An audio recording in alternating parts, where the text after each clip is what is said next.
Park থেকে প্রেম করে ফিরছে, কেউ আছে হয়তো সভা সমিতিতে বিপ্লবের কথা বলে ফিরছে, অনেকেই আছে যে ভাষা দিবসের অনুষ্ঠান করে ফিরছে বা যাচ্ছে, নির্বিকারভাবে তারা চলে যাচ্ছে এই ফুলটা মারিয়ে।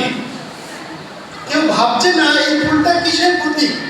আমি যে এতগুলো কথা এত জায়গায় এত কিছু বলে আসলাম, প্রতিজ্ঞা করে আসলাম, এতটুকু সংবেদনা তৈরি হচ্ছে না। যাই হোক, কবিতাটির নাম শুনছো হে নগরবাসী, 23/2/2023 লেখা।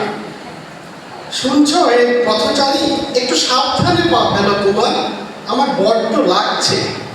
হে সবারই, তোমার শকটটা একটু ধীরে চোটাও, আমার পাঁজরগুলো গুড়িয়ে যাচ্ছে, কেউ শোনে না।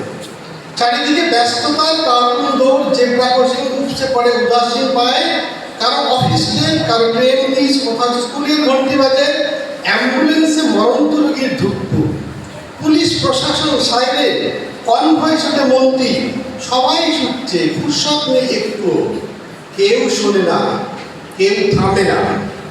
পলাশের মাসে পলাশ ক্রিয়া বন্ধ না করো তোমরা অভ্যস্ত ঠোঁটে, সংবেদনহীন প্রেম দাও লাল গোলাপে, রক্তের আগে ভাষার ইতিহাস শোনো বিকারবিহীন।